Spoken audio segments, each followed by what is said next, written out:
What's going on, everyone? Chris here with Clutter Reduction Junk Removal, and today I want to show you a way that you can remove an elliptical from a house by yourself in the event that you are a solo runner in junk removal like I am. Now, I do have people that help me on jobs, but for the most part, I'm typically on my own. So from time to time, you come across some bigger, heavier, awkward pieces. That would be great if you had somebody to help you, but that's not your situation. So you have to figure it out on your own. I'm going to show how you can do it with a four-wheeler, which is the most obvious way, and then a hand truck in the event maybe you had to go through grass or you have to go downstairs. Everyone loves going downstairs by yourself with a big piece. Now, I want to throw out a quick tip.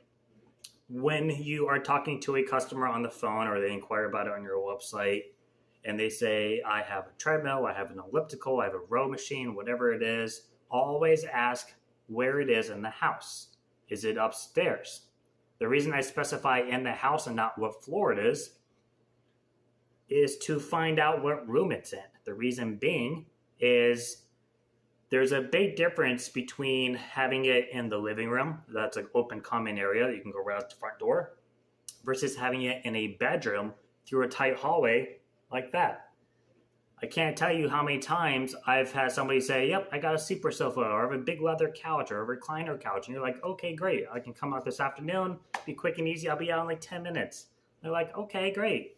You get there, there's no couch. They're walking right through a hallway. And I'm like, oh, is this where the couch is? They're like, yeah, it's in our guest room. I'm like, awesome. You walk into a little tiny guest room, a tiny hallway, and there's a super sofa there that weighs 300 pounds. Can you get it out by yourself? Absolutely. Does it suck? Usually. So finding out these details can be important. Now, if you have a real big, great big piece, you don't know how to break it down, maybe a treadmill, for example, maybe it doesn't fold up and it's a monster, you're probably going to want a second person so you can tilt it on the side and hook it out the door, because you getting it out that door on a four-wheeler probably isn't going to happen without causing some kind of damage to the wall. So it's always good to find out where pieces are, but the more important in this situation is finding out if it is upstairs or not, because that is going to be a big factor in your current situation.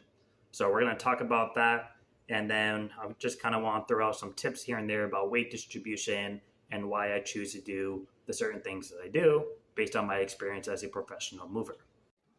All right, so these are the items that we will be demonstrating with today. This is a newer Bowflex elliptical, a little bit heavier in weight.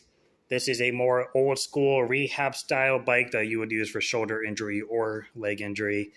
Not as heavy, but also something you would commonly come across. These are our tools that we will be utilizing: a four-wheeler dolly and a hand truck. These are two things that everybody, mover, junk removal, delivery service, whoever you are, you should have these tools. If you can get mattress bars on top of that, awesome. But I'm going to show you how you can use both. Now, most people are going to use the four-wheeler dolly to move either piece. I would too, but sometimes a hand truck is needed, and we will talk about why and where to place it in order to move it. So let's go ahead and get started with the four-wheeler, and we'll go ahead and quick demonstrate both pieces, where we're going to put it, and so on. So I'm going to lift up the side. This is the heavier side. The reason I'm lifting it is because I want the four-wheeler to go on the heavier side so that it is most secure when I am moving it. You're going to notice two things I'm going to do, and I'm going to point it out as I do it.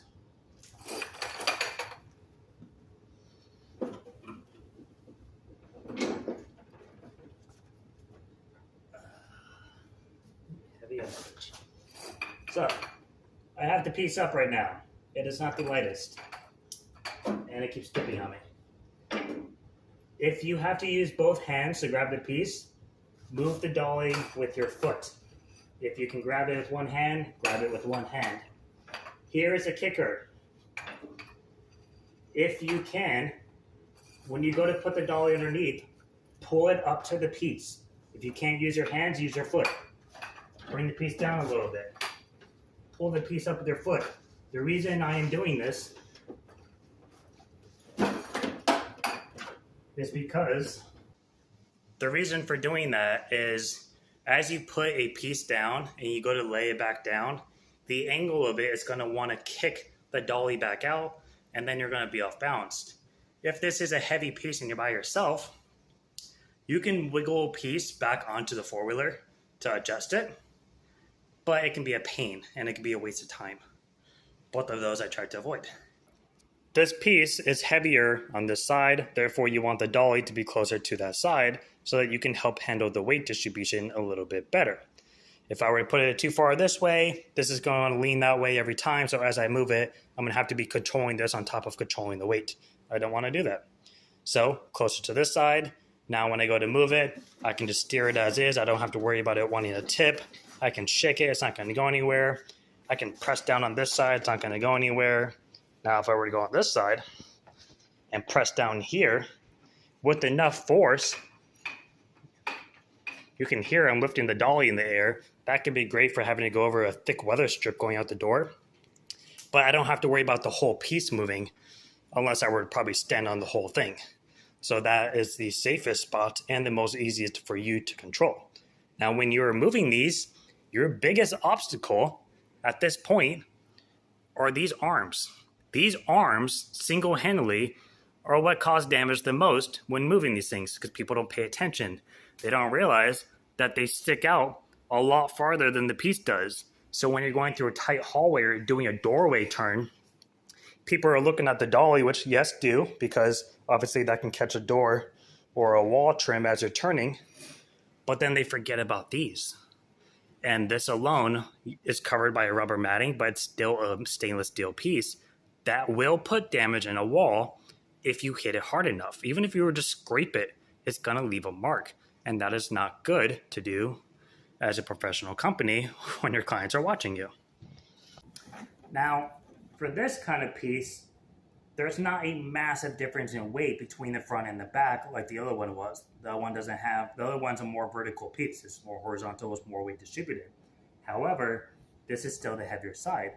Now, the key difference between these two, if you noticed, was that this just has a single support bar going through the middle. There's no double wide. So that means that when I put the four-wheeler on, I need to make sure that this T-frame is sitting on the dolly. And the reason being is, if I were to just stick it on the middle bar, it can very easily just tip one of two ways. There's nothing supporting it other than me holding it, which is now more work and more things you have to focus on when you're going through a tight doorway. I would rather have it on here so where I don't have to worry about that anymore. So that's exactly what we're going to do. So we're going to lift this piece up now. This has absolutely nowhere to grab it. Awesome. No, there we go. You get 2 fingers in there. That's enough. That's what she said. I'm sorry. So, dolly underneath. This is just light enough that I can just kind of hold it like this, but if you had to use 2 hands, you would do the same concept with the flip of meeting this to it. So, I am making sure that no matter what, turn, that this is not going to go down here because there's going to be no support. It's going to sit back here. I'm going to drop it down. Boom. Now, this is one of those pieces where it would be super cool if there wasn't so much weight back here as well, because unlike that other piece, if I go back here and press down, you can already see how it's wanting to shift on me. I'm barely pushing it. So if I were to push down like that, obviously that's not the most stable, but this is what we're gonna do. When I travel with it, I'm going to be back here controlling that side that doesn't have any support. The reason being is 1, it's going to be easier to steer, and 2, let's say I go out a door that has a drop. I don't want this to hit that back side and smack the tile. When we had the dolly over here on this piece, the dolly came back almost more than 3/4 of the way. You don't have to worry about that as much. With this piece, you have such an overhang back here, that's always a concern. So now if I go through the doorway, see, I can still control the piece. Harder to do with one hand when I'm filming. There we go. So I could come through a doorway. Let's pretend I'm coming out. I'll start to turn, just like a trailer, and then boom. So it's as easy as that. Now, you might be thinking to yourself, well, gosh, Chris, using a dolly is pretty simple and common sense. Where to put it, weight distribution, you got a bar support, cool. what happens when you have to go downstairs? You gotta put it on a hand truck. Now, this is where it gets a little tricky. With the Bowflex, pretty common sense, the hand truck's gonna wanna go on this side, right? It's gonna be close to the dolly, you have the most support here, right? Here's the thing though, it's where you gotta be tricky, you gotta be careful. One, you have a nice little narrow gap here, right? This little guy, that's your only support for the actual hand truck itself, not a very flat surface. You also have to worry about this down here. If I line up the hand truck as evenly as possible, it is not really sitting on those wheels. Which means that if it goes to shift just a little and it pops off, that whole piece is going to shoot sideways at least a couple of inches before you hopefully catch it. And what did we talk about before with those handles already sticking out being a danger to walls? What happens if you go down your first step and it goes boom, and you don't catch it in time? That piece is going through the wall.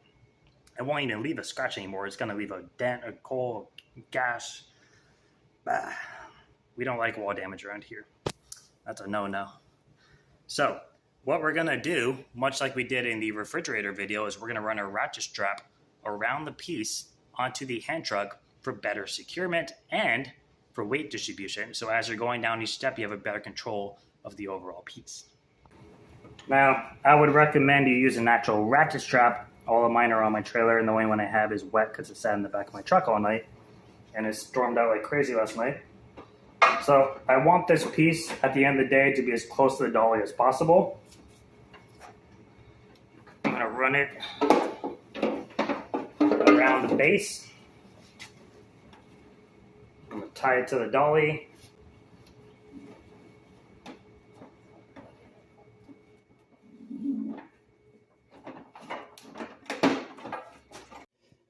So we have it sitting on here. What I was kind of mumbling about was if I were to stick it up here, there's nothing really keeping the ratchet strap from sliding up and basically eliminating all support. So I don't have it on both sides because these are things that turn. So I put it on this one side here. This kind of locks in place when it's not turned on, so I don't have to worry about this really sliding unless you were to actually stand on that side. It's very weight resistant. So this is essentially what's going to help control that piece from wanting to slide off as I'm going down the staircase. So I'm going to line up the piece, try to get as even as possible underneath there. I might be able to do this with one hand. There we go. Bad idea, one hand. Okay, so we got the piece up. Look at that, one hand. It is held on, it is secure, it is attached to my hand truck, and now I don't have to worry about the wheels anymore because it's sitting on an angle, but I do have that support beam down there holding it in place. And just like that, you're now a little bit more secure as you go down the staircase. Now you don't have to worry about holding on to one side of the piece. You can control both hands if you want. I purposely would grab my stronger dominant hand, hold on to the hand truck, and I would hold on to the actual piece itself with my other hand, just as a safety net in the event it wants to go to shift one away. I can help catch it or block it from hitting the wall. So that is that. I think we all guessed where I was going to be putting the hand truck on that one. Where would you go on this one, though? This one doesn't have as much of the height difference, right? So what I personally would do, yes, you could probably stick it on this side and pull this up like that and take it as is. However, if I was having to go downstairs, I would want to eliminate the most amount of overall surface area I'm taking up as possible. So if I can make that a little bit shorter, make it a little easier going around turns, I'm going to do so. And what I'm going to do is stand the piece up. And I'll show you what I mean.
Now, the reason I did this is one, trust me, I measured it just for the non-stayers. It is shorter to do it this way. Two, it gives me more overall support because not only do I have the same framing structure as I do on this one, where I have that bottom beam, I have that middle beam, but now I even have a top beam. And as you saw, I was forcing it. It wasn't going to go anywhere. At this point, my only obstacle is this little piece here if I was going to make a turn. But because it is such a skinnier piece, I promise you, it would be easier to make that turn because you have a little bit more wiggle room. Now, depending on your staircase and what kind of dimensions you're having to play with, obviously you would adjust however you see fit. This is just what I think would be easiest for support reasons.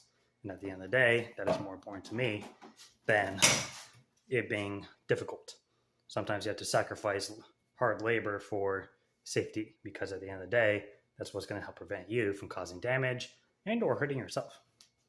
So that is how I would move both pieces with a hand truck and or a four-wheeler, and or if I have to go through stairs or a tight doorway or hallway. So hopefully that helps. And if you guys have any, common things you often run into that are troublesome for you, comment down below and I will try to make a video the next time I have that piece. Thanks for watching. Bye.